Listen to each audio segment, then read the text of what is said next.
When I go to Sacramento, I will pump up Sacramento. Some say the news is fake. Others say it's real. These two don't have the time to check. Instead, Turner Sparks and Michael Ira Kaplan turn to comics stationed around the globe to be their eyewitness reporters so that you can know what's really going on. This is Lost in America. All right, everybody, welcome to Lost in America, episode 205. My name's Turner Sparks. And I am Michelle Kaplan. You can find, going French today. Yes. You can find me at turnersparks.com. You can find Kaplan at Cap in America on Instagram. Anywhere else, Kaplan? Twitter. You can find me on Peloton if you're it's getting cold outside. So if you're doing your Peloton bikes, you can't go to the gym. Look me up at Cap in America. You will feel better about yourselves because I have the worst scores on the entire site. So you will This show is at lostinamericapod.com. Kaplan. Now, we also have our Patreon page, patreon.com/lostinamerica. You get 3 extra episodes of us, just you and I, talking about life 3 times a week. 3 times a week, 3 extra episodes, $5 a month. What a bargain. Gets you those shows. Now, for $10 a month, Kaplan, you get our new Lost in America t-shirts. We got the design in today. You know, we all know what we're talking about. We went to #1 in Armenia a few weeks ago. We did. #1 comedy podcast in Armenia. #8 overall podcast, but we're celebrating the #1. #1 looks better on a t-shirt than #8. Yeah, no one makes #8 t-shirts. No, you know. We got to #8. So #1 in Armenia for comedy, but we're leaving out the comedy. We just say #1 in Armenia. With the design, the rough draft of the designs came in today from our friend Josh. They look awesome. It's like in the background, it's the country of Armenia, and then there's Lost in, and it says #1, #1 in Armenia, and then there's a Lost in America logo on there. What do you think so far of these t-shirts? I hope it includes the region of Artsakh in it because that's what put us there. I hope that's in the map. I'll have to double check it. You're right. I think they're fantastic. I cannot wait. I think it's weird to wear a t-shirt of yourself normally. I think shameless, but I think when it says #1 in Armenia, it's a shirt I have to wear. Like it's going to be like a cartoon character. It's what I'm going to wear every day. I want it on my tombstone, Kaplan. I'm going to be walking pancakes and on the tombstone. #1 Armenia, no matter what else you do. You could go to #1 in America. It's not the same. No, #1 in Armenia is what that's how they introduce me now when I do these outdoor comedy shows. They go, this guy's the host of the Lost in America podcast, which just went to #1 in Armenia. And guess what? Undefeated, it gets oohs and ahs every time. All the hipsters in McCarran Park, they're impressed by that. You know, they're very impressed by that, Kaplan. So for that, if you want to get that t-shirt, #1 in Armenia, go to patreon.com/lostinamerica, patreon.com/lostinamerica. If you sign up for us, $10 a month, you get those 3 extra episodes a week, plus you get this t-shirt. We're losing money on the t-shirt, by the way. It costs more than $10 to make, and we'll send it to you for $10 a month subscription. Or if you don't want the subscription, if you just want the shirt, $25 you get the shirt. Pretty good. Speaking of Patreon, Cap, shout out to Will Pre-Chuck. He signed up. He heard the news. He got a $10 a month subscription last week, so he's getting a free t-shirt. All of our, and to answer a question, all of our subscribers, all of our current subscribers who were already given 10, 15, 20, they get shirts too. So we're losing a bunch of money just to kick this thing up. Hey, it's worth it. The Patreon army needs to be wearing these shirts. And yeah, if you're a podcaster, or if you're a podcast listener and you just don't have $5 a month, you're a real cheapskate, you can make it up to us by buying the shirt for $25. We'll buy the shirt for $25. We'll send it straight to you. Cap, also, we want to say this was our best month ever. October 2020, best month ever for the podcast. The most amount of listeners, most amount of downloads. We want to welcome all the new people. We love you. I want to say thank you. Last night was my birthday. I went out for my birthday. And, you know, when I was blowing the candle, I was saying I was going to wish for this podcast to blow up, but we already had it. So I thanked all the listeners when I blew out the candle. That's good. Wow, what a mensch. I didn't even wish for anything. I didn't ask for anything. I asked for them all to stay safe. All of our listeners. Stay safe. Just them. Just the listeners, not other pod listeners. Nobody else. Oh, definitely not other pod listeners. Other pod listeners to to get injured, to get sick. That's my other wish. And then we'll get on to this episode, is that for your birthday, I said, what can I do for Kaplan for his birthday? You know, gifts don't mean anything to Cap anymore. He's a big time famous podcast host. Yeah. So he can afford what do you get for the man who has everything? Well, you know what you get? What's that? I looked up the charts in stand-up comedy, the stand-up comedy charts for your birthday. We went to number 5 in Israel. Oh my God. Number 5 in Israel, new t-shirt. I'll put it, it's better. Limited time only. That'll make my mom happy. And I wanted to say, because speaking of which, we've told our listeners in the past that you should, every time we post something on Facebook, you should say happy birthday or congrats to improve the algorithm. Yes. And when I posted something on my actual birthday, you wrote congrats. I didn't write happy birthday. You didn't realize it was my birthday. So I did call you later, though. Kaplan, Yes. let's move on to today. We have the great Wary Nichen is back on the pod in his own studio. I thought he was calling us from France. It turned out they went into lockdown 2 days ago, so he's here from Geneva. He's escaped to Geneva. He's on the run. He's on the run. He's in his own bunker in Geneva. And there's a lot going on over there. What we're talking about today is free speech in France. It's come to a head, you know, because France has been the country. I'm going to start out with what I know about this topic. You tell me. You can jump in. France has been the country of what all democratic countries aspire to is that it's the free speech. It's do what you want. It's, hey, we won't tell you, especially religiously, we're not going to tell you how to practice your religion, but don't tell us. Yeah. Right. That's kind of the way it goes. And then there was the Charlie Hebdo thing a few years ago, obviously not so good. And that brought up this idea of, what do we do now about what is protected and what isn't protected? And I can't pronounce the word. What's the word, Kaplan? The laicite? Laicite. We're going to ask. That's maybe one of our first questions, how to pronounce the word, because I don't know it either. But it means that the idea of French, like secularism, right? Laicite or something like that. Laicite, maybe. So, And it's the idea that France is that it's a open, free country. It's what I kind of just said. We won't tell you how to practice your religion. Don't tell us how to practice ours, right? And then you tell them what happened a couple days ago. Well, yeah. I mean, a couple weeks ago. You nailed it on the head. Like I feel like people have always looked up to France as this great liberal country. People back in the Iraq War days, they all said, "Oh, France is so great," because people have always loved France, right? And then you see last week, someone gets beheaded, or 2 weeks ago, a teacher gets beheaded. Now, I should preface this because I've thought about beheading a few teachers in my day. Let's be honest. I'm a parent. I can understand it, but he got beheaded because he showed the cartoons of the Prophet Muhammad from a Charlie Hebdo magazine, right? Right, exactly. He was teaching a class on free expression. And so he said, in our country, it's a country so great, I can show you this Muhammad cartoon and nothing will happen to me. And well, 2 days later. I guess it's irony, right? I don't know. But and then we know there was some protests. We don't know exactly what happened because this is what this podcast is for. We don't know. Cap, well, then let me jump in if you don't know, because I'll say real quick. What happened is, because I want to catch everyone up to speed so we can set the table. What happened was this guy got beheaded. A few days later, someone else, a few other people got killed and beheaded, and the government put in a crackdown, which we need to find out what that means, because they put in a crackdown on Muslim activity in France, radical Islam, which sparked world protests, right? Yeah, the whole world is protesting France, the whole Muslim world, I should say. They've stopped protesting America. They're protesting France, or they're protesting France products. That's what we understand it. And so, Wary, we're bringing you in now.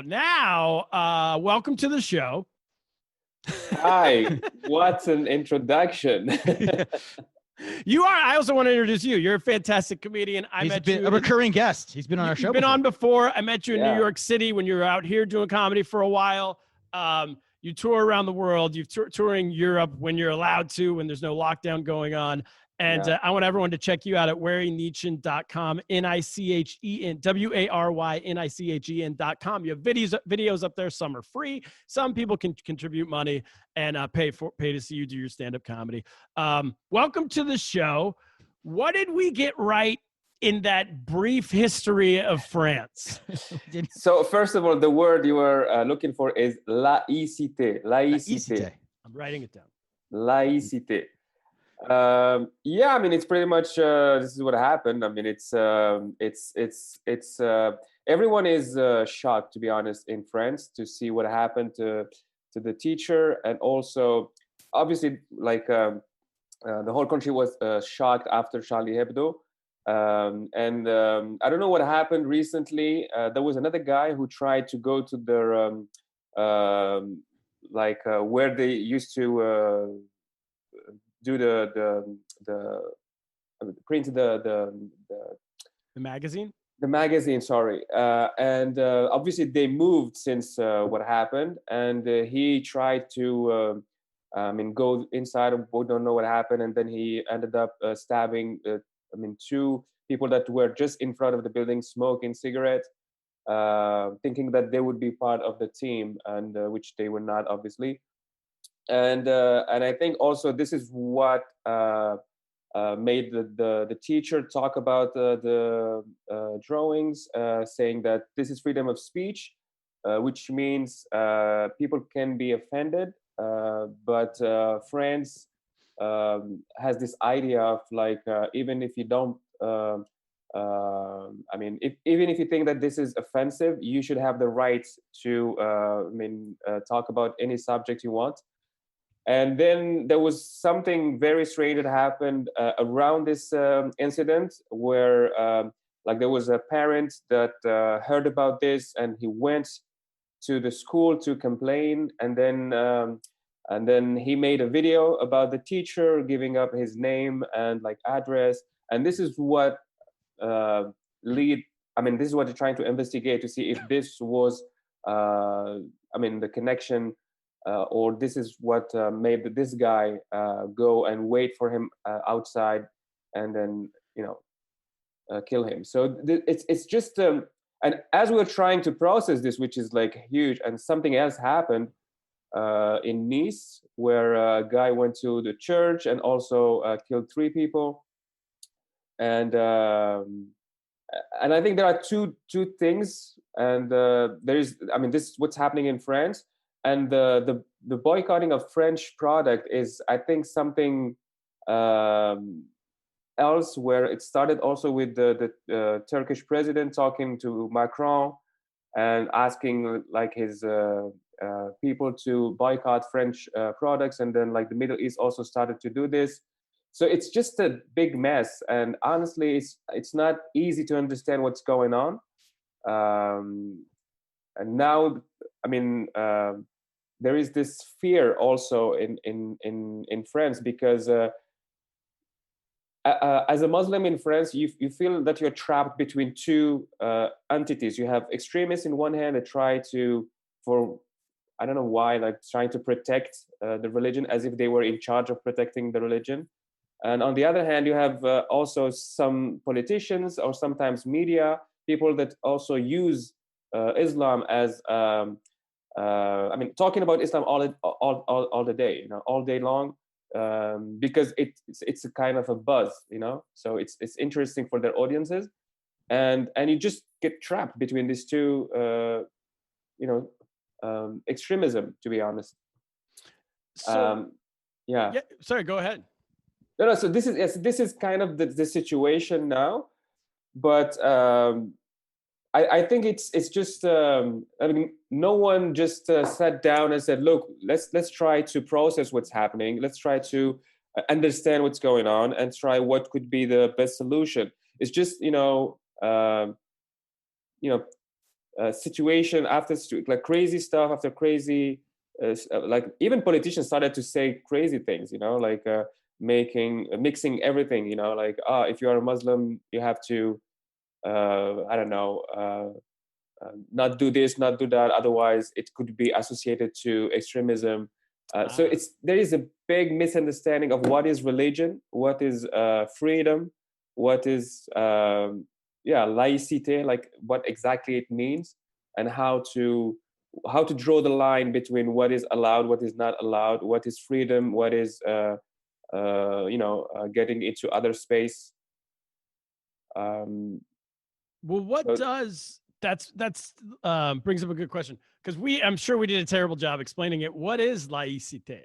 Did we explain it correctly, or what does it mean? Yeah, it's basically this idea of what the first thing of laïcité is, like it's freedom of religion, or not religion. And it's kind of separation between the state and the church, which means like the state is not Christian or Jewish or Muslim or anything like that. And what it says really, it's like that the government or the state is not able to recognize what is religious. Like if you are a priest wearing a priest robe, for example, and you go to administration, technically they're not officially able to tell that this is a religious robe. This is what it means, like laicite. Like we're not able to recognize what is religion from what is not religion.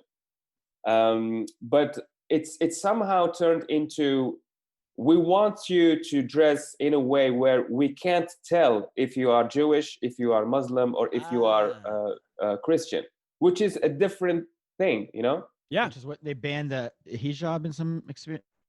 Yeah, it's like, for example, you can't wear hijab in school, okay? You can't wear kippah in school, because if you do this, it's kind of you're showing your religion, and now you're not part of the republic. I mean, like you're not respecting the republic as a laik.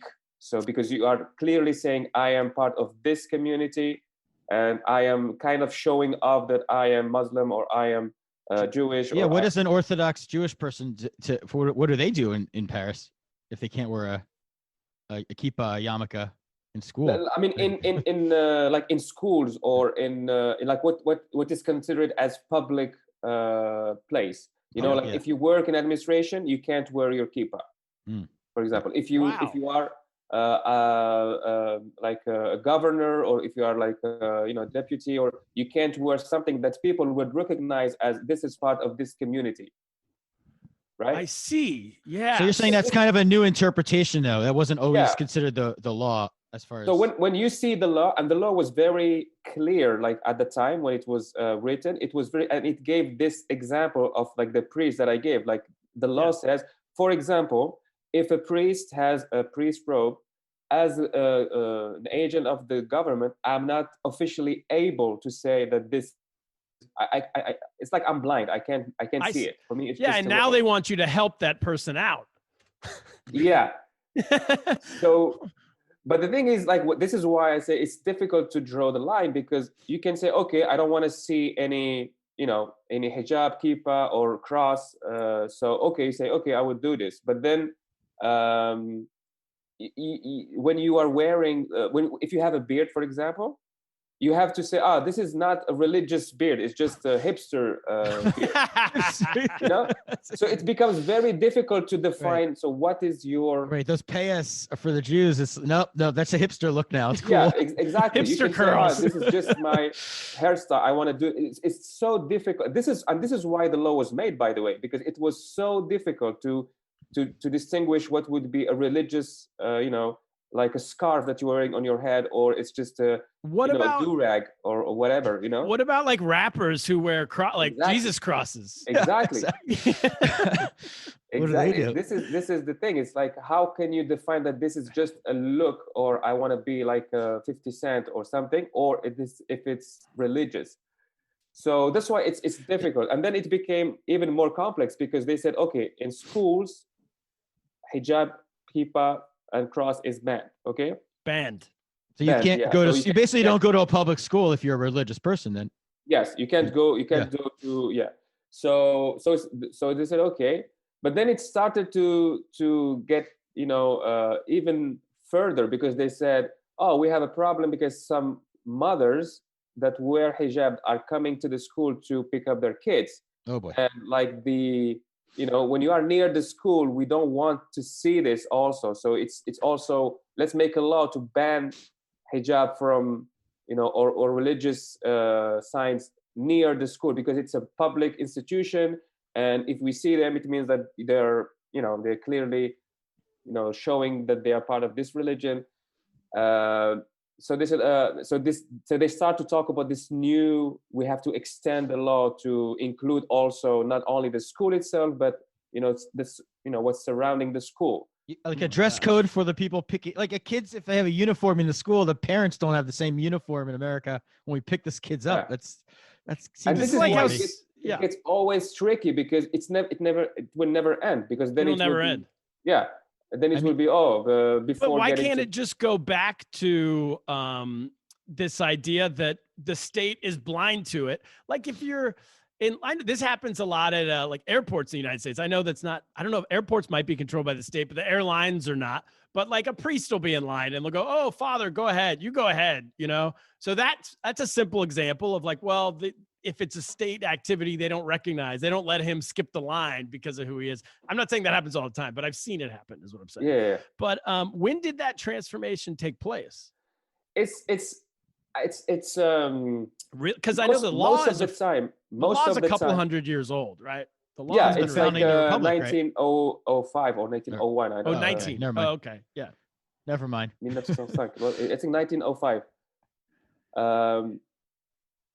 The thing is, it was clear until some politicians started to use this law as a mean to just say that we don't want this type of people in this type of institution. Or the thing is, they will always take something that is extreme, like Yes. a woman wearing a burqa, and they will take this case and they go, see, that we have a problem, and we have this case, it's very difficult to handle, so let's make a new law, because it's clearly difficult to but if you think about it, like how many people that they have burqa in France, like is it like that you can just handle this problem? And the law is clear, so you're not allowed to cover your face in public places. You need to be identified, and people can identify you. Is So that the reason why, not to go too far down this rabbit hole of the burqa, but is that the reason why? Because they want to identify, or is it because, what is the reason why they wanted to initially go so for the many burqa? things. It's so many things. It's so many layers. It's so many. Okay. So Okay. one of them is, I think what happens is, if you, the difference between France and like the United States or like England is, like in the UK or in the US, it's not, it's okay to have communities different. It's okay to have like Chinatown. It's okay to have, Yes. it's not something seen as, like, even in Chinatown, I remember you can see Chase Bank written in Chinese, and it's like normal. It's okay, because Yeah, it's almost cool. It's like, oh, look, I'm in Chinatown. But yeah, and also it's because business oriented. You say, we have a lot of people that speak Chinese, we want to talk to Yes. them, so it's better it's just efficient, Yeah. But in France, this thing is kind of their fear. We don't want to have communities in the country. you have to be French. What You is have to be French. what is the current Muslim community? How long has the Muslim community been around in France, and the level it's at now? And what does it look like in terms of like kind of what you're talking about, actual daily life? Is it certain neighborhoods, or is it integrated, or how does it work? The majority of Muslims in France, I mean, the Muslim immigration is one of the latest one. Like it started, I guess, around 60s, 50s, 60s, like after the movement of decolonization, and so there was a need of building the country, France. So they needed people to work and to make the working in like building the routes, in buildings. Yes. So they asked a lot of North African to come to France and work in France, but their idea was that they would work and then go back to Africa. So that's why when you see, if you go back and watch the videos back in those days, you would see they made kind of temporary housing in like the suburb, where it's for the workers. They will work, and then once it's done, they will go back to their country. Okay. What happened is, like, once you leave the country for 10, 15 years, you have kids. I mean, it's not easy to go back. So you are part of your new country. So Yes. people stayed, and they were not like integrated since the beginning of the process. It was just, so now you're here, so now we try to integrate this new community that joined us. And because it's different, because they're not Christian, it's Muslim, so there are differences. So there are things that you didn't know about, like the Muslim community. Oh, I don't know, they pray differently, they eat differently, so you have people that are completely fine with this, and they see it as, this is another immigration, and this is how the country was made, France, like different waves of immigration. And others, obviously, they would say, oh no, this is not, there is no connection between the Muslim community and France. They need to change. They need to, you need to become French. And when you say, what is your definition of French then? So what is it? Yeah. And it goes back to being white, being, maybe Christian or not religious, but, you can celebrate, the religious holidays, but just in Christmas, style. Or if it gets too different, or if I don't understand it, it's just, you're not trying to be French. You're trying to stay with your community. So this is why you have, and I'm trying to give you the extreme picture, so that just you understand, it's not, obviously not everyone is like this, but this is what is creating this tension. Like you have those who wants, to point out Muslims as they are not integrated to the community, and the others who, And to your point, we were reading stats just before we went on the air that said 70, after a survey they did last year in France, 70% of Muslims in France are in favor of laïcité. Yeah. If I pronounce that correctly. So laïcité. What you say, so it goes to what you're saying, is that these are extreme, this idea that we don't like it, so now we need to go around and take Muslim extremist views, that's pretty small. And then is the other side small as well? The right wing, I guess what we should, the first question should be, is now they're doing crackdown measures, right?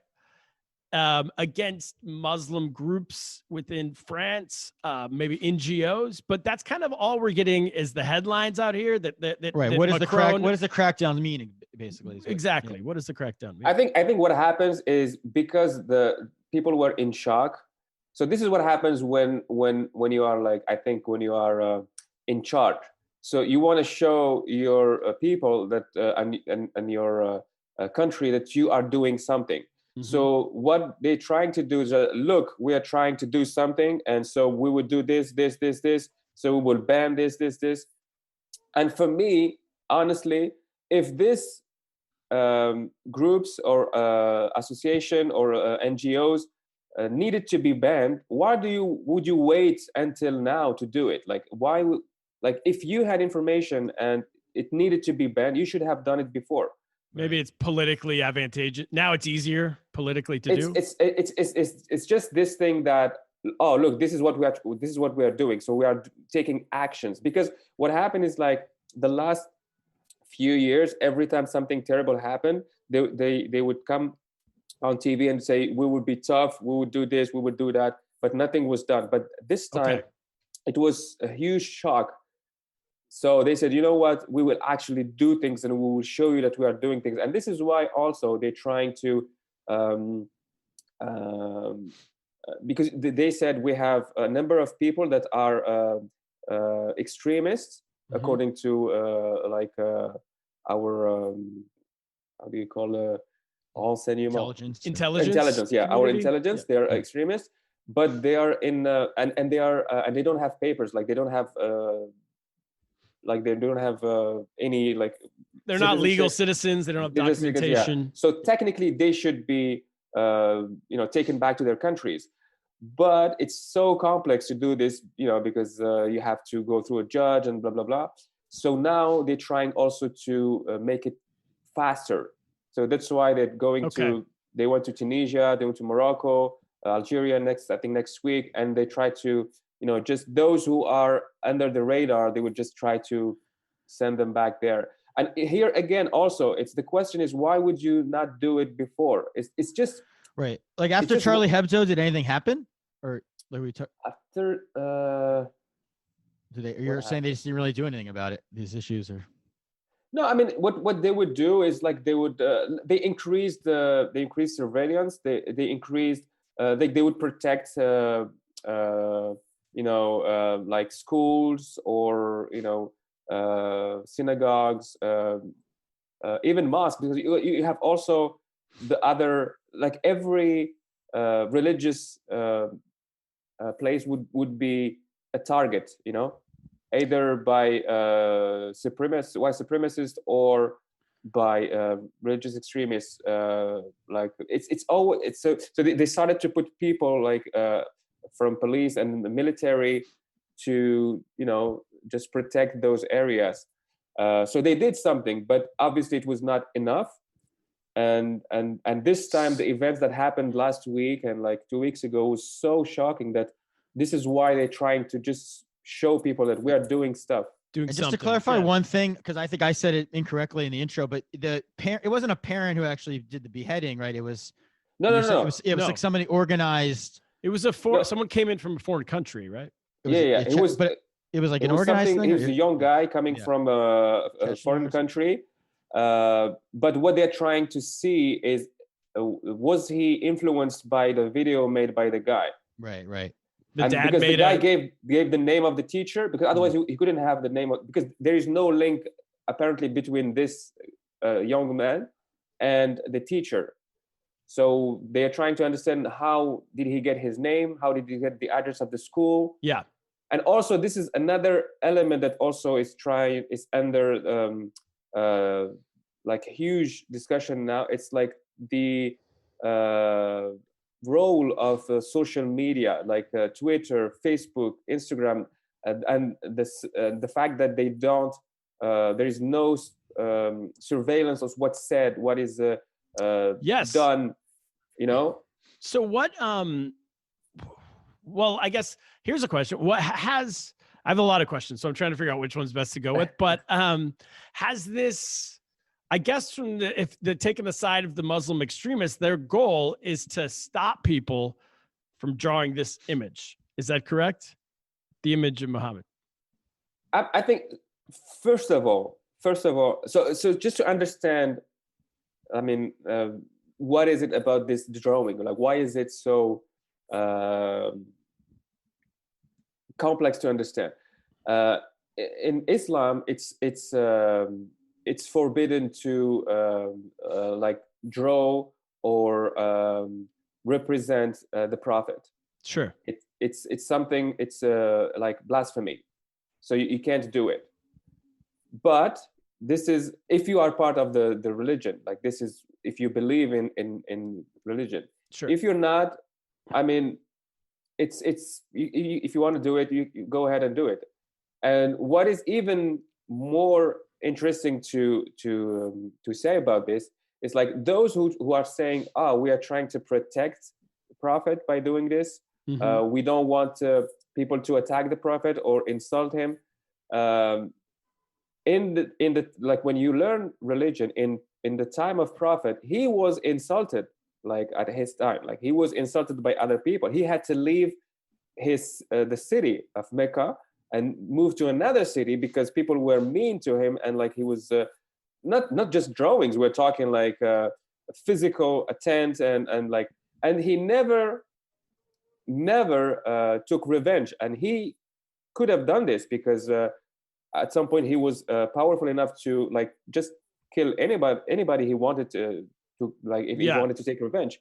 So it shows that there is no religious like connection to I mean, and plus, who are you to protect the Prophet? I mean, like, why would he wait for you, like 20 years old guy? And most of the time they have the same profile. They are young, they have criminal records, or they don't have a girlfriend, psychological problems. It's always the same type of profile when you look at it.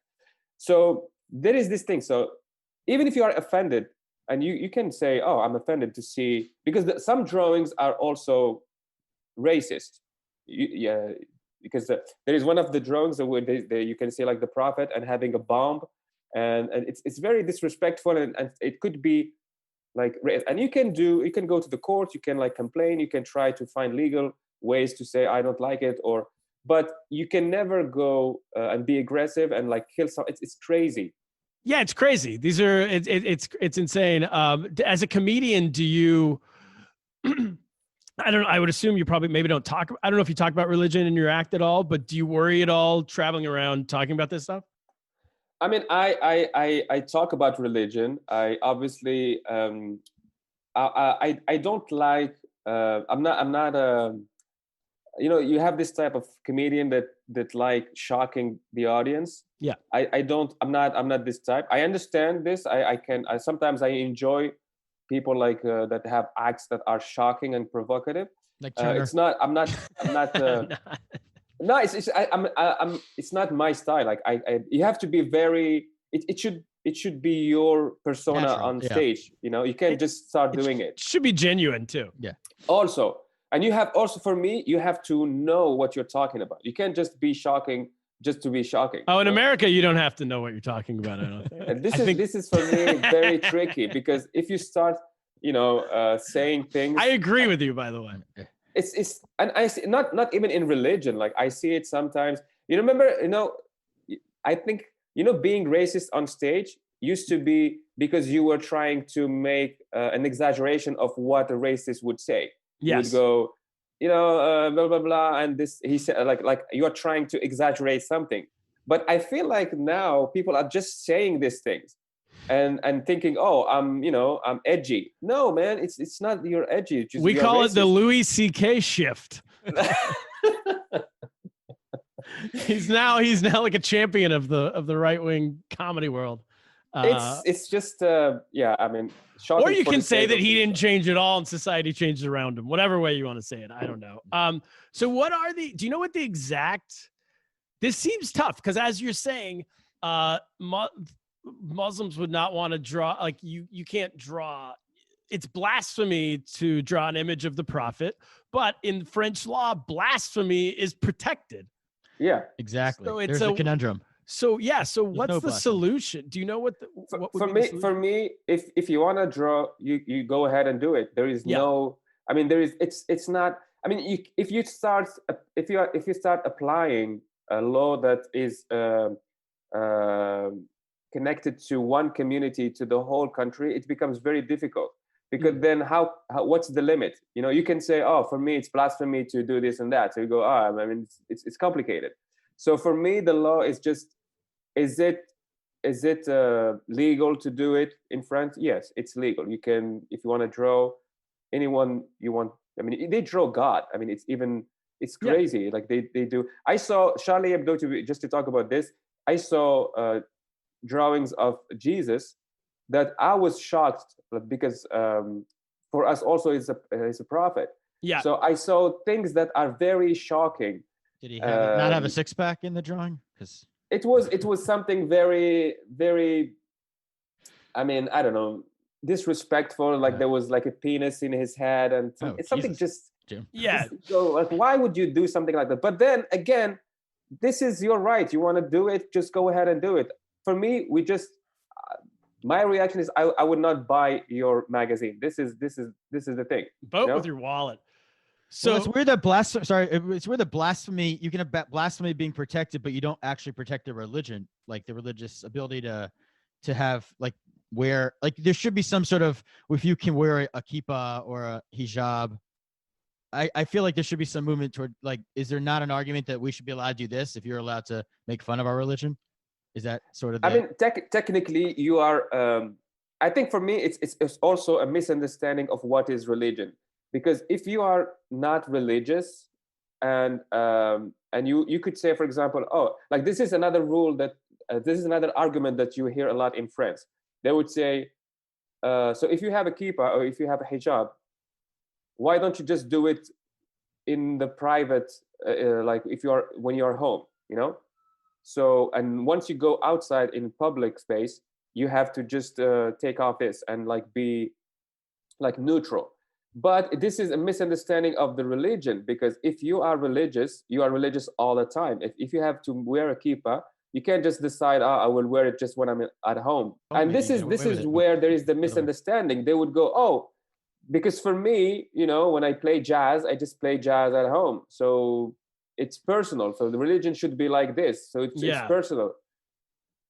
And this is why also it's complex to say, oh no, but these guys are not trying to impose anything to, you know, the other people. They're just doing their thing. So what is the, because all the headlines we're getting is that people are protesting this worldwide, what Macron's doing with the crackdowns, which I'm still not 100% sure what the crackdowns are. In reality, what he's done a couple things we've read, but the protests a lot of times that we're reading about are happening in Bangladesh and other places around the world. Are people protesting are French Muslims protesting in France as they are in other countries? No, because I think what happened, I haven't seen his speech. I think he talked at some point, and he said that we defend the right to blasphemy, and like you can say whatever you want, and blah blah blah, and we will keep like showing the drawings if needed. And I think this is what triggered the reaction of the other countries, where they said, why would you insist on doing this? You know, why would you? And they, as a reaction, they said, so if you are going to do this, if you are kind of inviting like people to go and show the drawings and like be, you know, what he would call free to, you know, talk about any subject, so then we would decide to boycott your product, which is, I mean, it's just ridiculous. This is why I said, I mean, it's for me, I haven't seen everything to understand like fully what's going on, but this is my impression of the things. But again, for me, it's if you are religious, I mean, I kind of have two messages, like leave the religious alone and leave the non-religious alone. Just everyone, that seems like the French business. That's like the French ethos, right? Which I think is great, by the way. Yeah, everyone do your own thing. Do your thing. Just why would you try to make others not do what you want? Or it's just so weird to impose things. And that is an important point, because what the headlines are that Muslim people are protesting Macron's ruling in favor of free speech. That ruling, Muslim people are protesting it. But you're saying the nuanced opinion. They're not saying that Muslim people in France. Yeah, that's a good. They're just saying Muslim people, meaning like around the world. But the Muslim people in French might have, as you do, a more new, almost a blended opinion. It's in France. It's way different, because first you have I mean, people are still shocked about what happened, so it's not the time to, you know, try to make things worse and try to protest or do anything like that. It's more of okay, look, we are also shocked, and we're not part of this. We condemn what's happening, but at the same time, I mean, we condemn also those who are mixing everything and asking. Like sometimes they would ask Muslim to condemn things as if it was not the case. Like, oh, what do you think about what happened? Like, what did Al Qaeda? Like, are you against it? Of course. I mean, what do you think? You think It's so crazy sometimes. This, like, oh, I've never heard like the Muslims talking about this or that, as if like there was a conference and like you were invited and then you had to do, like, you all have meetings to decide. It's something that they never ask white people to do. After shooting, like you never say, oh, why ask, let's say a majority, whatever country might be the majority, whatever culture might be the majority in a country, you never ask the majority, like, what do you think about this? It's if it happened in a minority group, then you ask. Anyone from the group represents the whole group, kind of thing. I mean, which is, I don't know why that is, but it seems to be the case that people have decided. What about online? So I don't know if I do think we need it, although it's gruesome, we need to explain exactly what we're talking about in all this, that the killer beheaded the teacher and then took a picture of it and put it on Twitter. Yeah. Right? And that also, and then in the second killing, one of the three people was also beheaded.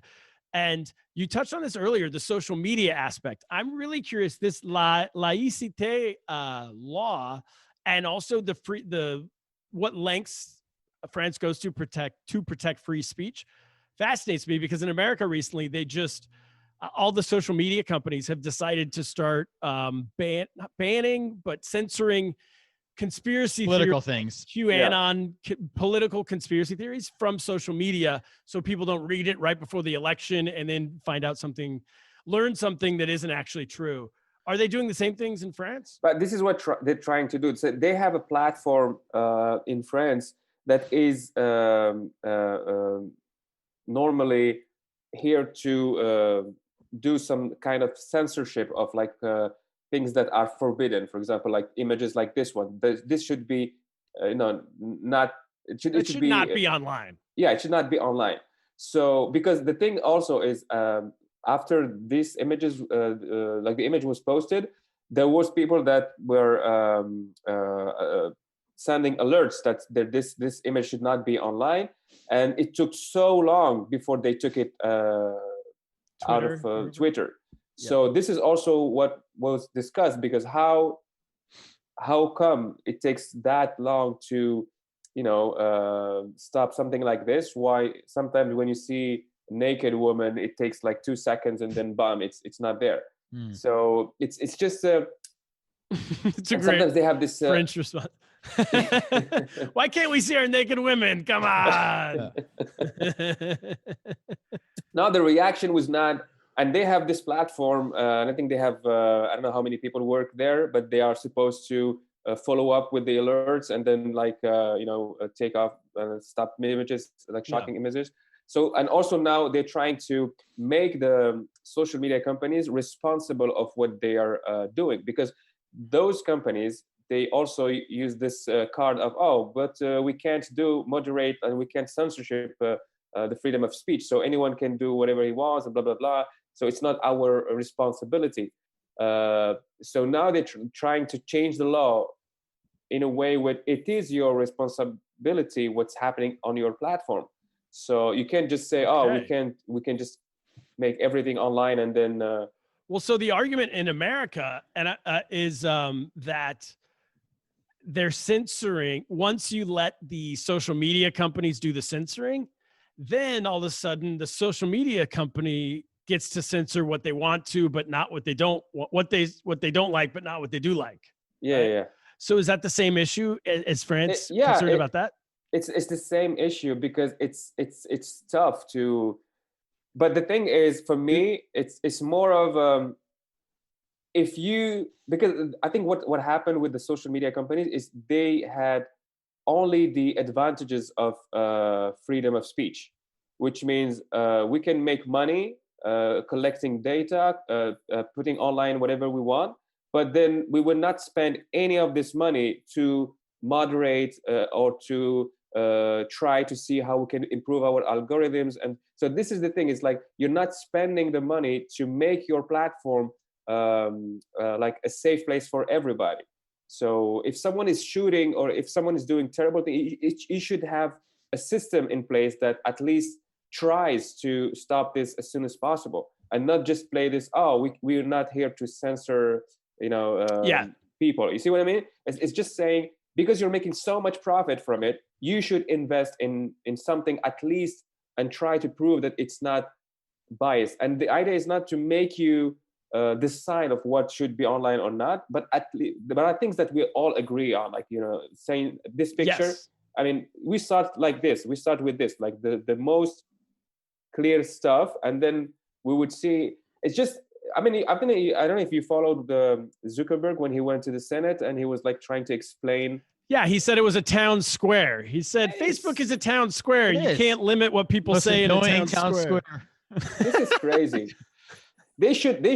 You know that they don't even pay taxes in Europe. It's crazy. Like, well, they're based out of California, right? So it's universal. Everyone hates Facebook. What's crazy for France, though, or really, which I never even thought about this, but literally any other country that's not the US, not only are they deciding free. It's foreign people deciding what's allowed to be. It's from someone from another country deciding what's allowed to be online in your country. Well, they could get their own Facebook then. You know, we No, they have. invent the French book. I mean, come on. You know French what? book. This is what it might be surprising, but I changed my mind about China. You know, Yeah? the fact that they're stopping like Google and Facebook. I was like, oh, how I know now it sounds kind of smart, right? And so like, yeah, it's like they are right. I mean, Oh, I'm not saying that what they're doing is okay, but the idea of course. saying The we should pro-China have podcast. our own Facebook, our own Google, and our own. I think it's also interesting. It is. Well, it's it's in the name of, I don't know. I don't think I'm allowed to get into it. Speaking of government, I need to go back to China at some point. So Yeah, exactly. Is Macron, how popular is he still in France? Is he, because he seems to us like someone who's I don't know, we talk about like Justin Trudeau in Canada and the woman in New Zealand, and he's like one of those popular younger. He has an older wife, but he seems like a popular leader, especially among young people. But is this turning off? Like, are people? I think it's changing. He was he was in the same vibe of Trudeau and like cool guy. This, cool guy with the older broad, like the Obama, the new Obama. The new Obama, yeah. And people, but it started to be like this. Because when he came, he made something. I mean, that was new in France, because you used to be like in the US, like Democrat or Republican, so like right or left. And he like took people from like everywhere, and then he just made this new I like party. It's like En Marche. We called En Marche, which was like new. French. I was gonna say that. It's new. It's like it never existed before. It's like creating a new party and winning the election. It was like something never seen before. Yeah. So, and then we started to see that he is just like a guy here to help like rich people, capitalists, like, and now they're trying to we see the picture. Because you have the situation where you also in France you have Le Pen is the party. What's the name of the actual party? Is it what's called Le Pen? Or? Rassemblement National. Yeah, it's like the very right wing. that sounds like Kevin goes, yeah. Yeah, sure. I don't know what a name is. So it's the right wing party, but I guess the difference is in America, right wing parties are very religious normally, and but I guess in your country, would it not be, because they're very French nationalists, and this French, do they support the Cite, whatever, and they obviously are not pro-Muslim. I'm assuming. This is a very good question, because it used to be religious, like Christian religious, but it's I think France is also it's shifting. And it's becoming more of laïque, in a way that religion is not part of the government. You know? It's not part of it at all, one way or the other. Yeah. So even if the core base is still like Christian or like very, not very religious as in the US, it's just they have this tradition. Like they would say, if you are in France, you should be celebrating Christmas, even if you're not religious. This is the thing. Like you should be celebrating war Christmas. On Christmas, no war. Yeah, it's like doing La Toussaint, like what happened yesterday, November 1st, which you call Halloween. October 31st. October 31st for us is Halloween, but maybe you do it November 1st. Yeah, it's 31st. Crazy. November 1st. It's like La Toussaint. What's the before Halloween? It was because it was a Christian holiday. I think it was a pagan holiday. The pagans, yeah. No, I don't know. Maybe they got their own holidays. They have so many holidays in France and Europe. Because I'm not exactly. This is why it's like it's scary, and like it's the dead and blah blah blah. Day of the Dead. Is that what you're talking about? No. Day of the Dead is a Mexican holiday, which don't think, this is me blowharding here. Yeah, blowhard on it. I don't think it actually relates to I think we just decided it did 20 years ago, but actually they looked into it. It has no real relation to Halloween. But I was gonna say, are they gonna get more popular as a result? Is that the fear too, that this national? I think yeah. Which I mean, Trump made them all believe that it could happen. So yeah. So everyone is now trying to reproduce that. Yeah. See, What that- about, so, I mean, basically, I'm just looking through some stuff here, some French law stuff. It says, you this get is through so the French interesting. law books. That's what I do on a daily basis. I just, like, I got nothing to do. I look through French law. It says it's legal to denigrate a religion. It's legal to denigrate a religion, but not to insult or incite hatred of any There's a technicality. individual based on that religion. So I guess you can say whatever you want. Yeah. Well, so how does that square? How do those that go together? Like technically, if you're not religious, if you're not believe in religion, you can make fun, or you can, this is I think what they mean by denigrate. You can make fun of like the religious people, but you cannot make incite hatred. Well, incite you can hatred. Yeah, behead someone. Yeah. Beheading's against the law. Yeah. but That's what's how I funny, read that. Yeah. What's interesting is this is the law, okay? But in real, like what happens on the media, if you go like the Fox News or the CNN, French CNN, you would see all day long debates about Muslims. Like, and this is not just now. It was like maybe the last 5, even 7 or 10 years, all day long question about like why is it like this? Do we need them here? Are they doing this? Are they doing that? Why do they eat like this? Why? How can we separate? Always question, and always crazy question. Like, and they take examples. Sometimes they find people, I don't know how, and they go, "Oh, so now you are representing all Muslims in France. Now you. So what do you think about?" And they go, "Oh, see, Muslims think like this." It's like, it's so crazy. So, and I heard one time there was this on the media, he said, we have the right to be Islamophobic. Yeah. I mean, and you have the right to be racist, I guess. Yes, as a free speech. But it's not, you can't, I mean, this is where at some point they just, when it gets like to the racism or like hatred, they go behind, oh, no, it's freedom of speech. I can denigrate religion. I can say whatever I want. It's just, and this is why it's like people from both sides trying to just make things worse. Like, and not talking to each other and not trying to say, oh, look, what's the best way to handle this situation? Right, in a respectful way. And not. Well, they say in America, I don't agree with your opinion, but I'll defend it. I'll defend you to the death, to the right to say it. So it's always free speech is always easy when you agree with the person. Of course. Right? Free speech is only really tested when you absolutely don't agree with them. Yeah. But they're still allowed to say it. What's the French Fox News? I didn't know you guys did that even. It's really going to Fox News. Like because Fox News, they are clear. They would go, we are for Trump, blah, blah, blah. Yeah. In France, it was not allowed. Like you, as a journalist, you were not allowed to give your opinion. As you didn't used to be here either. Yeah. Yeah. You should be. I'm just wondering what there's. I'm picturing some real babes on the French Fox News. That's what I was going to get at. I want to check it out. But I think what happens is like this. There was, like in the movies with Hollywood, something happened with CNN, Fox News that made French TV try to do the same thing. Yeah. Money. I think money. Yeah.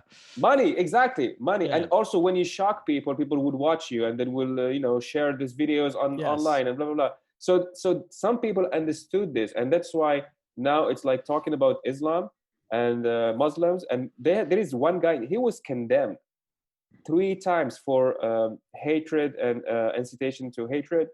3 times. And he's still on TV all day long. Like imagine, Cuomo. We can imagine him. We can imagine him. You know him? No, you his brother. Chris Cuomo? Chris, yeah. Yeah. Like, and having, like, been condemned on justice 3 times and still having his show, like, being, like, racist and still having the show like every Rush day. Limbaugh. We have a guy like Rush Limbaugh who's probably similar. They get ratings is the point. So They get people watch it. So I also want to add one thing that so we're asking, what is the crackdown? What is what are actually happening what is actually happening in the crackdown?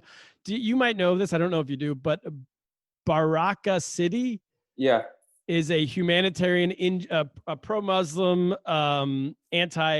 they're kind of watchdog group for anti-Muslim hate, a humanitarian NGO, and they have been shut down by the government because they're saying it's a cover or something. The government's saying they're a cover for radical Islam. Another one is, I can't pronounce this, Le Collectif contre Islamophobe in France. Wait. Islamophobe. I know what that means. It's like They're against Islamophobia. It's like against. But this is the thing. It's the like government the title, threatened to shut down them, but it's not done it yet. But basically, they're going out. They're trying to find groups that might be harboring or protecting Islamist extremists, and then they're shutting down those groups. Yeah. I mean, I discovered this also. It's like I've heard about this groups before, but I was not like I don't know what they do exactly. Yeah. I don't know. It's just they said, oh, so now they have information that they were hiding something, or they had connections with like some extremists, or I don't know. And for me, this is something that you should do. I mean, not now. I mean, if you had information, you should just I guess the issue before. I guess the issue, and you talked about it earlier, is that these couple of people who have beheaded these people and killed people should be punished for what they've done. And then, as you said, the idea of you practice your religion, I practice my religion, you don't practice your religion, whatever it is, everyone goes about their lives. They should be treated as individuals and not an indictment on the 70% that we read of Muslims in France who are in favor of You're never gonna get it right. Laïcité. Not gonna get it. Is that maybe the solution? Yeah, I mean, the solution is just to be if you have a problem, you solve the problem. You don't make general rules or laws trying to make a law every time something crazy happens. It's not like this, because there are things that are clear. Someone killing someone, someone making like terrorist organization. These things, the law is here to protect people from this type of this kind of people. So you just apply the rule that exists. This is even when they made this new, like this, they started to make a new law about laïcité and like trying to ban the hijab and keep on blah blah blah. The previous law was clear. I mean, it's even the burqa, when they had this issue with the burqa, the law was already there. It was already clear. And you just have to apply this law to apply the people. law. Yeah, it seems like an unnecessarily hostile thing to, even if it's a law, to enforce, like not wearing a burqa, not wearing, if people, that to us as Americans at least. But do you think the French people? I guess let me ask you this: when I was in the past decade or so, I'm Jewish, and I feel like I've constantly reading stories about Jews leaving France. And because we're kind of getting it on both sides, there's like a hard right element, and then there was the radical Islam. Was becoming more of a problem towards the Jews of France. Was that kind of overblown, do you think? Or do you think like it's like some, like as we say, like it's like some people, some majority people are living peacefully, or do you think, or is this still an issue that's, I mean, I want to visit France and wear my kippah, I guess I'm trying to say. I mean, you can definitely visit France and wear your kippah. There is no, the thing is like, it's like, before going to Mexico, I worked in Mexico. Before going to Mexico, I was watching the news, and also I was like, oh, you can't go outside. There are gangs everywhere. Yeah. And then I lived in the city. I was driving by myself. I was like going everywhere. Of course, there are areas where you can't go. I mean, and this is everywhere, even in New York, even in. Sure. So you have to be, careful. But the thing is, I think for me, the problem in France is like sometimes, because there is an interest and political interest in some like elections or whatever, they would try to make something that is happening in one particular case, and they make it like it was general, and like everywhere That people are happens like this. everywhere. Yeah, In the because I've US read as so well. many articles. Yeah. That's what I was trying to get at. I've read so many articles about anti-Semitic acts in France, and I don't know if it's really on the rise. You know what I mean? Or if it's just a thing. It becomes like for clicking. You know, we want to read articles and. Yeah, So of course. And that's what- I think also what's happening, and this is what you can see also in the US and everywhere. What's happening now with social media is like violence is kind of promoted Right. everywhere. And so when you start talking about like these violent events, it just makes people, read more about it, think more about it, and make crazy people go and do crazy and then stuff. do it. Yeah. It's- yeah. While It's a before cycle. we just never heard about this story because it was just something happening in one village and then nobody hears, like, except the people who live there. But Yeah. now if something happens in Bangladesh, crazy, you go, oh, see, this is crazy, and everyone is watching this, and it becomes like as if it was near you. This is why everywhere it's getting, people. I mean, this is. Even not, I don't know if you've noticed this about comedy. Sometimes you post a video about comedy, it's comedy, and you have these crazy comments. Like now Yes. they're way more violent than before. Yes. Everyone's charged up, amped up about everything. Especially all the people time. from Azerbaijan. They're really- Yeah, well, they don't like us very much from a podcast a few weeks ago. But I think that's it. We're about out of time. I think that's the reason why we do this show, Kaplan. yeah, to So learn. you get the real stories from comedians who are not basically regular people. no We're agenda. not- It's just no agenda. Yeah, not anyone's making a Exactly. career as a political you- commentator. And you're now on the run, right? You're escaping from coronavirus, so we should. Geneva. Yeah, You're in Geneva. we were lucky enough to perform in France because I know in New York you're not. You just do rooftops, but we were. Outside, Yeah, we're still allowed to perform until 2 days ago when there was a confinement. So I escaped to move to Switzerland because Yeah, we can perform here. Oh, you I can't want- perform in Switzerland. Switzerland's the numbers. But are I lower, think guess. tomorrow they will announce a new confinement. You just got to also, keep moving to where you can perform. Go to Sweden. They don't have rules there, but Just Yeah. keep going. I felt better about Americans because the French, I saw everybody was out at all the restaurants the night of the lockdown, like Yeah. one last meal. They were doing the same thing we did in New York, like in March. When When you say we, you mean you, Kaplan. yeah, I me. didn't do You that. made fun of me, but now I, I did feel make better. fun of you, and I stand whole- by it. You know, Yeah, the the last French are, day when he announced he said the confinement will start like the day after tomorrow. Okay, so the last day outside, it was like, I swear, it was like there was just Tom Cruise missing running with his daughter. It was just like the end of the world. Like everyone was packing, going out of the country, or eating, or like singing. It was crazy. Singing. They all do that. They got to say this. The lockdown started 2 hours ago. Yeah. That's the way you announce missed it. You missed Yeah, it. you can't say it's starting in 2 days. It's like chaos. All right, that's it. That's the episode. I Worry, feel thanks better for about doing America. it, man. Thanks, man. Always a pleasure. Great seeing you. You were the best, Kaplan. That's it. One more time, check out Worry Nichen, WARYNICHEN.com. We will have the link in the description of this episode to check out his videos. And Kaplan, that's it. What should we do? It's time we get lost. Get lost.